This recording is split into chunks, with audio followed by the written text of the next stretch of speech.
오늘은 요즘 이혼 사유에 대해서 이야기를 나눠보려고 합니다.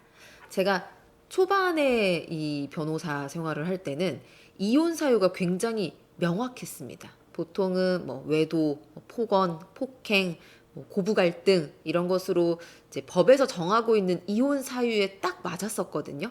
그런데 요즘에는 뭐 이제 제 또래들 아니면 뭐 결혼을 한 지 10년 뭐 안팎에 있는 그런 부부들이 이혼을 할 때 그 이혼 사유가 성격 차이로 이혼을 하는 경우가 굉장히 많습니다. 제가 지금 하고 있는 이혼 사건들 중에서도 뭐 이제 분류를 하다 보면은 뭐 성격 차이를 이유로 이혼을 하시는 분들이 한, 한 70% 정도는 되지 않을까라는 생각을 하거든요. 아마 제가 생각을 할 때는 저희 부모님 세대에서도 성격 차이가 분명히 있었겠죠. 근데 그때는 성격 차이로 이혼을 한다는 생각을 하지 못했던 것 같고, 지금은 이혼이라는 선택지를 그때보다는 조금 더 쉽게 선택을 할 수 있어서 그 성격 차이를 이유로 이혼을 하시는 분들이 많이 늘어난 게 아닌가라는 생각을 합니다. 사유들을 보면은 예를 들어서 남편이 뭐 회식 자리, 술자리가 좀 많으신 분이에요. 그리고 이것을 이해하지 못하는 아내와의 갈등이 있습니다. 남편 입장에서는 뭐 나도 내가 원하지 않는 술자리였다, 또는 내 기준에는 내가 술자리를 그렇게 많이 가는 게 아니었다라고 얘기를 하는데, 이제 아내분 입장에서는 나는 같이 있는 시간이 필요한데 이 사람은 항상 밖으로만 놔둔다, 아니면 나는 같이 식사하려고 저녁 준비를 다 해놨는데 연락도 없이 또 술을 마시고 들어오더라, 이런 식으로 갈등이 시작이 되는 것입니다. 이게 좀 정도가 심해지면은 아내분은 남편을 이제 의심하고 핸드폰을 확인한다거나 하는 일들이 벌어지고요. 이에 대해서 남편은 나를 집착한다, 의부증이 있다, 이런 식의 주장을 하는 거죠. 물론 이런 일은 아내 쪽에서 술자리를 자주 가져서 또 남편분이 반대로 의심을 한다거나 갈등이 생긴다거나 하는 일들도 많이 있습니다. 금전과 관련한 문제도 많이 있는데요. 요즘에는 그 이제 부부가 맞벌이인 경우에 돈을 합치지 않고 각자 생활비를 내는 식으로 이제 그 생활을 하시는 분들이 많이 계시는데, 그 금액이 처음에는 이제 두 사람이 같이 정했겠죠. 한 사람당 뭐 한 달에 50만 원씩 해서 우리의 총 생활비를 100만 원으로 정하자 해서 정했습니다.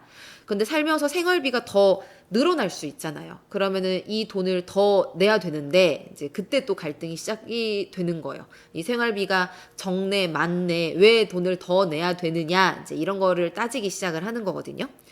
생활비를 모아서 이 생활을 하더라도, 그러니까 어쩔 수 없이 그 한 사람이 이 생활비를 관리할 수밖에 없잖아요.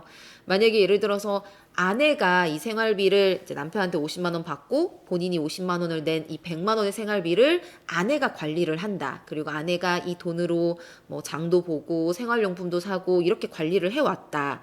그리고 나서 아내가 남편한테 생활비가 부족하니까 우리 생활비를 조금 더 부담을 하자라고 얘기를 하면은, 남편분 입장에서는 아니 내가 생각을 할 때는 쓸데없는 걸 사고 있는 것이다, 그래서 생활비가 부족하다, 아니면은 뭐 음식 같은 거 해봤자 맨날 남는데 왜 필요한 것 이상으로 음식을 사고 뭐 배달시키고 이러고 있느냐, 이런 불만을 토로하는 거죠.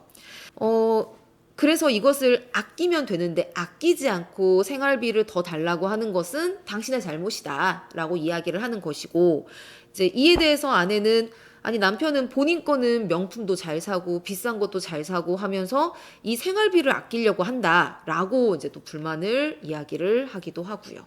뭐 이제 여러 가지 이제 사례들이 있는데요.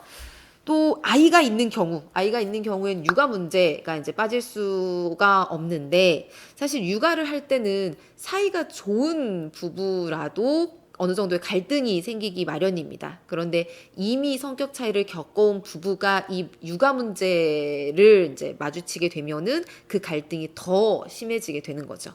육아 분담에 대한 갈등이 가장 많고요. 아이를 대하는 태도에 대해서 불만을 갖는다거나 뭐 이제 아이를 둘러싼 고부 갈등이나 장서 갈등도 많이 있습니다.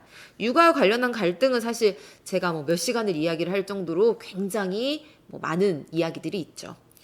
그러니까 요즘 이혼 사유가 이런 성격 차이다 보니까 사실은 그러니까 특별한 이혼 사유가 없습니다. 이 상담을 하러 오시는 분들도 저한테 이렇게 딱 자리에 앉자마자 뭐 사실 큰 큰 사건은 없는데요. 뭐 큰 갈등은 없었는데요. 라고 하시면서 이야기를 하시고, 또 저도 사건 내용을 다 들은 다음에 특별한 이혼 사유는 없으신 거네요. 라고 이제 답을 드리기도 하거든요. 네, 이혼 사유가 없으니까 제가 이혼이 불가능하다 이런 말씀을 드리려고 하는 것은 절대 아니고, 이혼 사유가 없어도 이혼 소송을 통해서 이혼을 하시는 분들은 사실 굉장히 많습니다. 그러니까 내 사유가 이혼을 할 수 있는지 없는지에 대해서는 이제 본인이 판단하지 마시고 변호사랑 상담을 하셔야 되는 거고, 오늘 제가 말씀을 드리려고 했던 것은 요즘에는 이런 성격 차이로 많이 이혼들을 하신다 이런 겁니다.